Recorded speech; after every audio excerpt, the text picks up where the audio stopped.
So the latest chapter of Jujutsu Kaisen just dropped, and let me tell you, I think it's possible that the Sukuna cycle may never end. But there's a lot to digest and unpack in this, let's say, interesting chapter, so without any further ado, let's just jump right into the review. So if you guys remember at the end of last chapter, we saw Sukuna basically destroy Kusakabe, and we're not sure if he's dead or just heavily injured in this panel here. But as Wee Wee was about to jump in and teleport him away like he had done with the others, Sukuna essentially catches on to what he's doing and attempts to basically just take him out on the spot here. But we see him get whisked away by Miguel of all people, making his return and declaring that he'll be the one to take on the King of Curses. So that's where chapter 254 left us, and now at the start of this chapter we see a panel of Miguel, Wee Wee, Kusakabe, and Leroux all standing on top of a building looking down at Sukuna. So this is really interesting and confirms that Miguel was not alone here. And if you're trying to remember who Leroux is, I am totally with you. The last time that Leroux showed up in the series was in JJK Volume 0, where he appeared as one of Geto's generals during the night parade of 100 demons. Alongside Miguel, he and the other generals were never killed for siding with Geto, and I'm guessing just went back with Miguel to Africa once Geto had been killed by Gojo. But regardless, he's here with his heart pasties in full glory. We then cut to a flashback, presumably during the 1-month time skip, where Yuta is attempting to enlist the help of Miguel in Africa for their upcoming fight against Sukuna. And what we're seeing here is Miguel essentially refusing to help since it's explained to him that there's a chance that Sukuna could potentially defeat Gojo. Miguel explains that something like that is beyond the realm of monsters, and how would you expect me to fight someone like that? So yeah, we kind of figured that this would be the reaction from Miguel given what we know about his power level. It's clear from JJK 0 that he's nowhere near on the same level of power as characters like Gojo and Sukuna, so it would make sense that he wants no part in this battle whatsoever. Leroux then explains that if it's the case that Gojo loses, Miguel won't be fighting against a fully powered Sukuna, and it's likely that he'll be fatigued and weakened.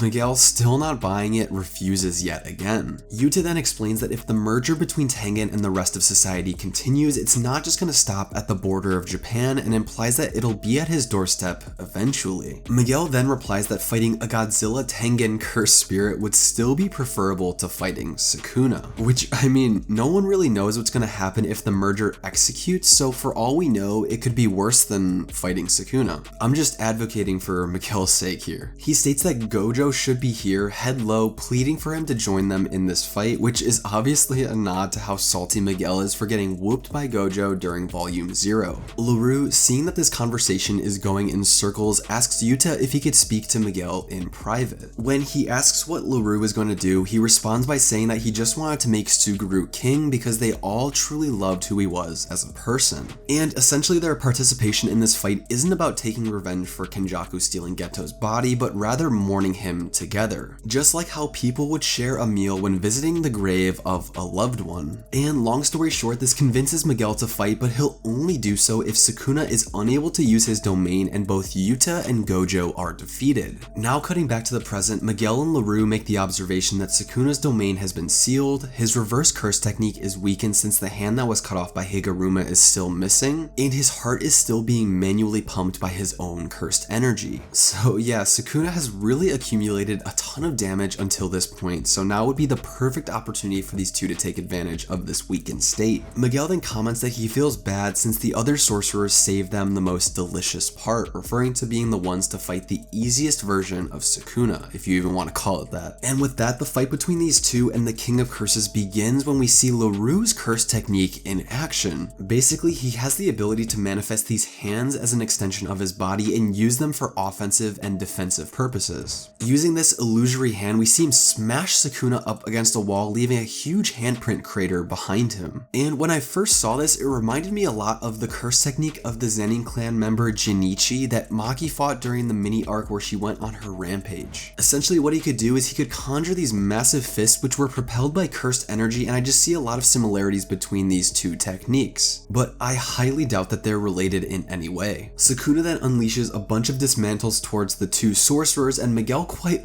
literally breakdances around the slashes. The King of Curses then tries to kick rocks towards Leroux, but he uses his curse technique to quickly dodge out of the way with his hands, which I thought was a pretty cool application of this ability. We then get a formal explanation on his curse technique, which he calls Heart Catch, which has the ability to grip the opponent's technique. And even if destroyed, the hand can be manifested an infinite amount of times with only a tenth of the damage reflected on Leroux's true body. So this is a really interesting and balanced curse technique that's pretty versatile in my opinion. But not impressed, Sukuna remarks that there's nothing really interesting about Leroux's curse technique, and the one to be interested in is Miguel's technique, which is revealed to be called Hakuna Lana. The narrator then describes that the beat etched into his body expels curses and enhances his own physical capabilities. So the way I interpreted this was that this beat that they're referring to just gives Miguel better resilience against different curse techniques. And it seems like it's some sort of way of Miguel emulating domain-like conditions without physically expanding one, which I think is pretty cool. And this goes beyond just simple cursed energy reinforcement, because in the next panel we get Gojo stating that Miguel can shoot off buffs and debuffs without the use of a domain. And then Gojo goes into some racially charged things about Miguel and his background. Let's just leave it at that. I don't necessarily want to get too into it given YouTube's monetization policies and all that sensitive stuff, but I think it just came off as almost